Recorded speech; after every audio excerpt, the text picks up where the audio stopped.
Ce journal vous est présenté par Congo Énergie.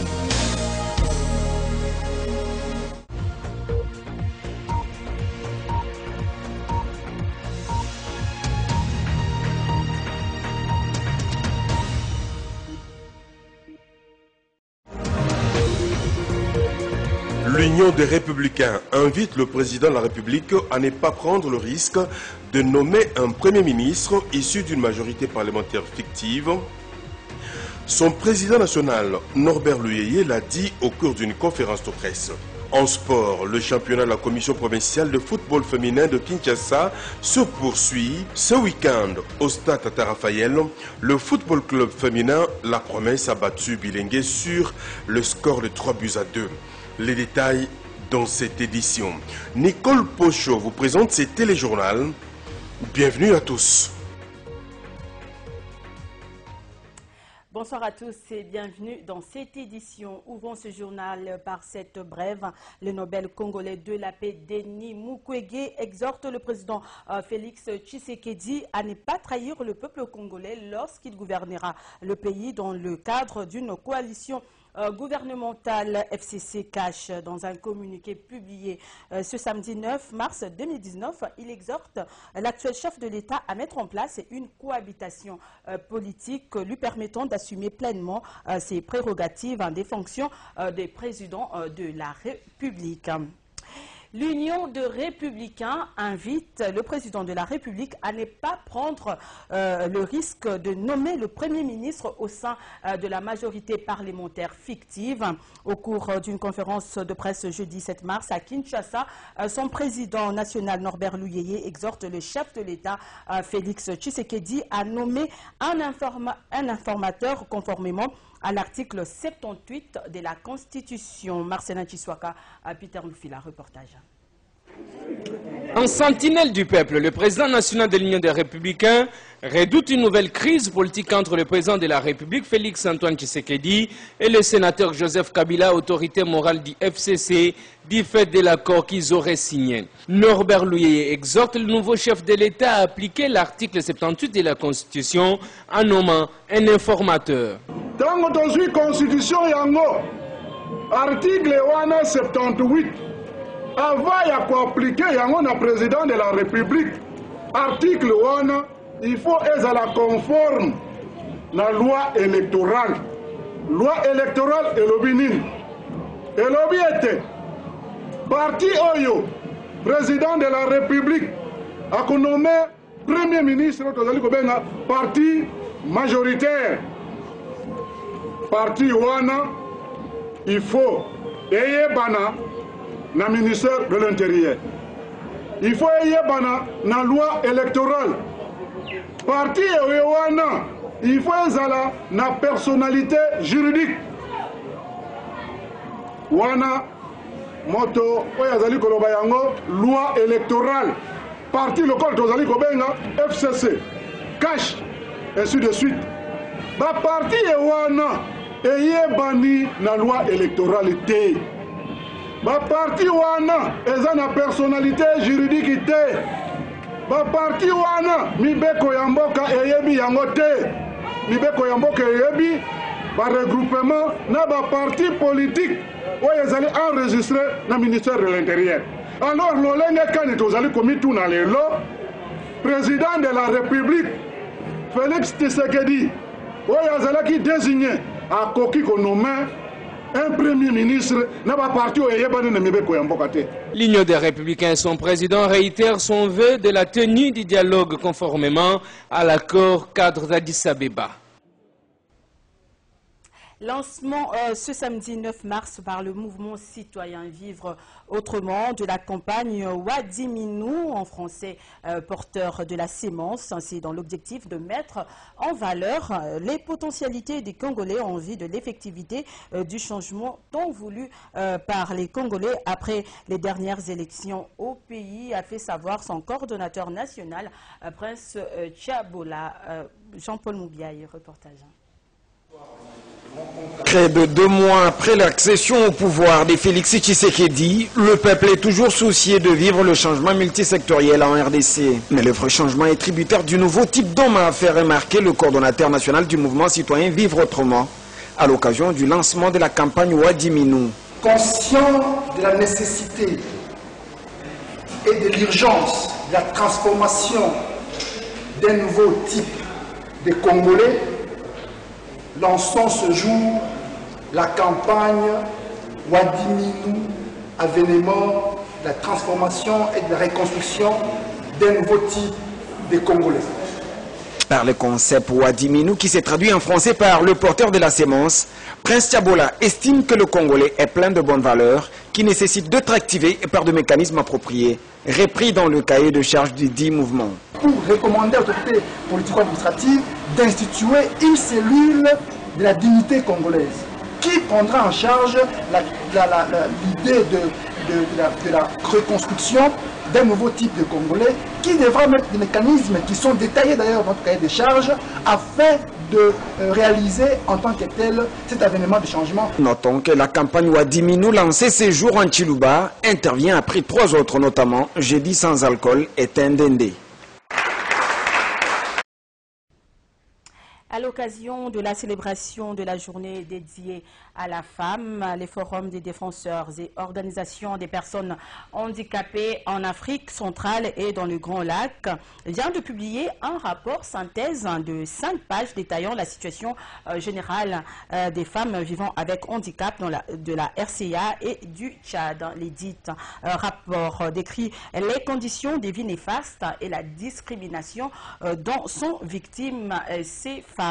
Cadre choisi le siège de l'ICOPADEL, ONGD et de droits de l'homme situé dans la commune de Mongafula. Alain Bianga nous en parle.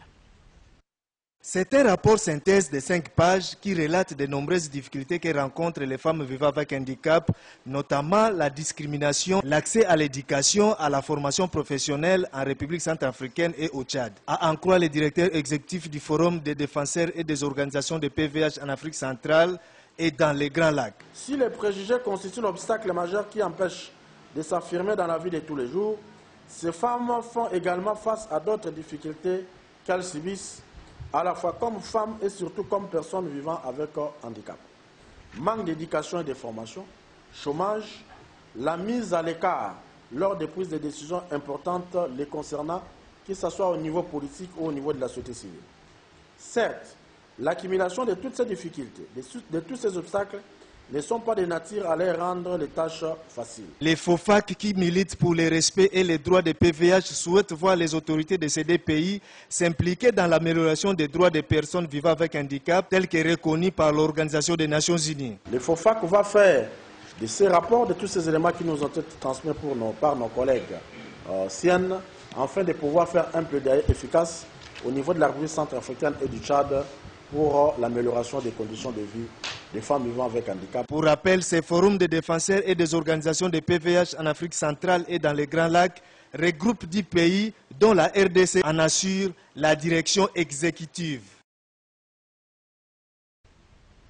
La FENAFACO salue la décision du président de la République permettant la réouverture de l'actuel centre européen des visas. Son coordonnateur a loué cette décision qui, selon lui, permet à sa structure de renouer des relations avec diverses organisations internationales s'occupant des personnes vivant avec handicap. Maître Patrick Pindou demande cependant aux autorités de l'ex-maison Schengen de cesser avec la légèreté dans le traitement des dossiers des responsables des organisations locales des personnes vivant avec handicap. Suivez ces propos au micro de Christian Dangani. La communauté nationale des personnes vivant avec handicap de la RDC, à travers la Fédération nationale des associations des personnes vivant avec handicap du Congo, FENAFACO, a salué la décision du chef de l'État, Félix Tshisekedi Tshilombo, d'avoir permis l'ouverture de la maison Schengen, qui a aujourd'hui changé de nom, qui est devenu le centre européen de réception des visas. Mais néanmoins, tout en saluant cette décision, comme vous le savez, l'ex-maison Schengen traitait avec discrimination les dossiers de personnes vivant avec handicap. Quand on voyait dans les ordres d'émission les logos des personnes vivant avec handicap, souvent, la plupart des dossiers des personnes vivant avec handicap étaient rejetés. Moi-même aussi, je me rappelle déjà un mois avant la fermeture de la maison Schengen, j'ai failli connaître les rejets de mon dossier pour aller en France, en Belgique. Donc nous demandons maintenant aux nouvelles autorités du Centre européen de demande de visa de pouvoir prendre toutes les dispositions pour garantir aussi les personnes vivant avec handicap à pouvoir avoir accès au visa. Je dis pas toutes les personnes vivant avec handicap, mais les responsables des organisations de personnes vivant avec handicap qui sont assis, ceux qui ne présentent pas de craintes pour pouvoir fuir à l'étranger, que les nouveaux centres ne traitent plus des dossiers des personnes vivant avec handicap avec discrimination. Qu'on puisse quand même donner l'opportunité aux personnes vivant avec handicap de pouvoir aller à l'étranger, les responsables des organisations qui les représentent, et aussi de pouvoir accéder au visa comme toute autre personne. Les dames de l'ONG Vision mondiale pour le développement intégral ont organisé ce vendredi une marche de santé dans la ville de Kinshasa en marge de la célébration de la journée mondiale de la femme, une occasion pour elles de sensibiliser les femmes congolaises au regard de la responsabilité au sein de la société. Jean-Paul Moubiaï. Le 8 mars, journée consacrée mondialement à l'espace de la liberté de la femme, a été pour les dames de l'ONG Vision mondiale pour le développement intégral une occasion d'exercer leur physique par une marche de santé du rond-point Victoire dans la commune de Kalamou au rond-point Kitambo. Cela n'a été qu'un défi relevé pour mesdames Annie et Virginie. C'est pour demander à la femme d'être déterminée, atteindre les cibles, atteindre ses objectifs. Mais c'est simplement, on se dit, ah, c'est en temps normal, Kitambo, Victoire, Kitambo, Makolo, c'est très difficile. Mais on l'a fait. On l'a fait, c'est pas aussi la fin du monde.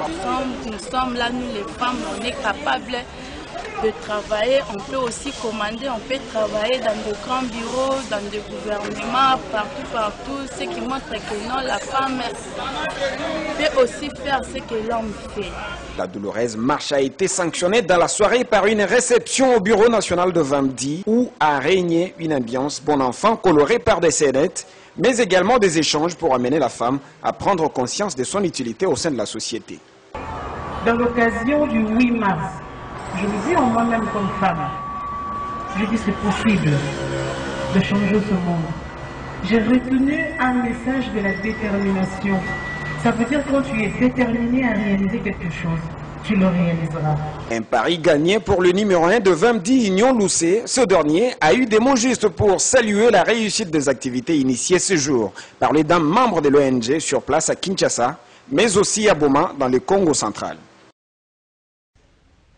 Et en sport, le championnat de la commission provinciale de football féminin de Kinshasa se poursuit normalement dans différents stades de la capitale congolaise pour le compte de la 8e journée. Le football club féminin, la promesse continue de dicter sa loi dans ce championnat en battant Bilengue sur la note de 3-2. Cette rencontre s'est disputée ce samedi au stade Tata Raphaël. Olivier Mouvilo, reportage. Leader au classement avec 21 points, les coéquipiers de Ornella Lengi ont failli être surpris ce samedi face aux filles de Bilengue. À peine 25 minutes de jeu, Ndungu a ouvert le score pour le compte de la promesse Star. Juste après ce but, les porteuses des maillots jaunes noirs vont assiéger les camps adverses, mais les attaquantes seront mal inspirées. À une minute de la pause, Bilengue va égaliser par l'intermédiaire d'Endosé. Un but partout, c'est le score à la pause. Après le citron, les deux équipes vont se donner à fond. La même joueuse Ndosé va doubler la mise. La joie change de camp. Au lieu de maintenir les mêmes rythmes, les joueuses de Bilengue vont reculer et ralentir le jeu, question de conserver l'avance. Malheureusement, elles vont encaisser le deuxième but sur coup franc, bien botté par Rit Kipoui. L'on joue la 70e minute. Et vers la fin du match, le capitaine de la promesse Star va prendre ses responsabilités pour aller marquer le winning goal. 3 buts à 2, c'est le score final des matchs plaisant. Le gouvernement soutenir Bisso Maramonote Zali Bosoko, Toki Nango Penati Nasuka. Bon, objectif nanga to beta na équipe nationale to bima pe libanda to sa fierté mboka na biso et ça la biso bien makasi ko to na ba talent ba sponsor ndi ba za penalty. To beta to bima liboso lobi pe to ba international to ya rappeler courage d'équipe nationale na biso et ça la biso plaisir makasi vraiment. Tanga ezala rapena na beta no libanda, na beta libanda, na beta na équipe ba club minene. Mais malheureusement ba finance malamu ezate ba soutien ya bien ezate tozaka boye twana batala mais ba idara biso te lokote to suka noka aboye tozape na bosa lisungi ba aider biso poto kepe musika. Juste avant cette rencontre, le football club féminin Espoir de Bandal a ridiculisé Denis Sport par 6-0. Et la revue de presse de la semaine, c'est tout de suite avec André Mokeni. Cette revue de presse vous a été présentée par Happy Congo. Happy Congo, c'est construire sa maison moins chère, rapide, solide et durable avec isolation thermique et acoustique garantie.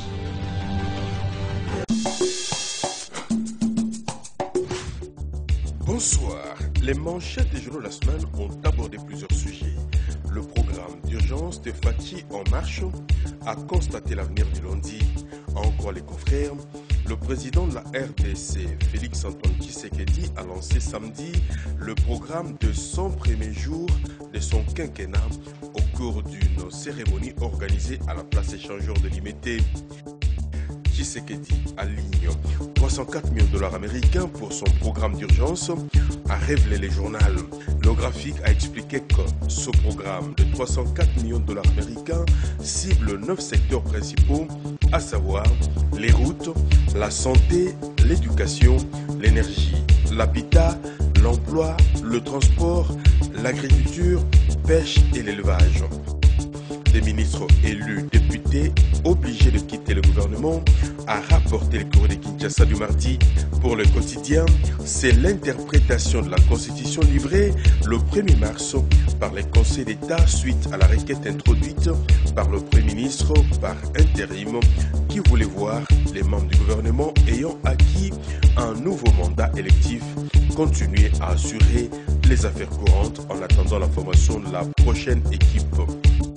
Gouvernement, les intérimaires sont connus, a écrit l'objectif du mardi. L'hebdomadaire a expliqué que le secrétaire général du gouvernement a rendu public la liste de ministres qui sont censés assumer les intérims des ministres démissionnaires frappés d'incompatibilité. Processus électoral, le double langage des États-Unis a constaté Forum des As. Pour le quotidien, le secrétaire d'État adjoint des États-Unis pour les affaires africaines se félicite de la qualité même des élections organisées par le gouvernement de Joseph Kabila, alors que les animateurs de certaines institutions sont décriés. Comment concilier son satisfait quand il parle de meilleures élections de l'histoire de la RDC et les sanctions infligées aux dirigeants de la CENI. Riposte contre Ebola. Oli Ilunga appelle les leaders sociaux à s'engager positivement, a rapporté les courriers de Kinshasa du jeudi. Le quotidien a expliqué que le ministre de la Santé publique a appelé les leaders sociaux à s'engager positivement dans la lutte contre l'épidémie de la maladie à virus Ebola et à condamner les actes de sabotage. Fayoulou, la chaise vide à l'Assemblée nationale, a révélé la prospérité. En quoi la consort, Fayoulou a choisi de renoncer à son mandat à la toute nouvelle Assemblée nationale. Il aurait pour ce faire adressé une lettre au bureau provisoire pour des dispositions d'usage en la matière. Le Centre européen de visa désormais opérationnel a révélé l'avenir. Le confrère a signalé que le Centre européen des visas, connu sous le nom de la maison Schengen, est désormais opérationnel après une année de fermeture. Accord FCC Cash, informateur du gouvernement attendu dans les prochains jours, a enfin titré le courrier de Kinshasa. Le journal a indiqué que les deux regroupements politiques se sont mis d'accord sur la nomination du formateur du gouvernement à désigner incessamment. Ils ont convenu de sacrifier l'étape de l'informateur censé identifier la majorité parlementaire, quitte à procéder à la nomination directe d'un informateur chargé de constituer le prochain exécutif national. Bon week-end à tous. Au revoir. Cette revue de presse vous a été présentée par Happy Congo. Happy Congo, c'est construire sa maison moins chère, rapide, solide et durable avec isolation thermique et acoustique garantie. Fin de cette édition du journal. Mesdames et messieurs, merci de l'avoir suivi. Et ce journal a été réalisé par Guy Lukoki, Freddy Kipimo et Christian Dangani. Au revoir et à très bientôt.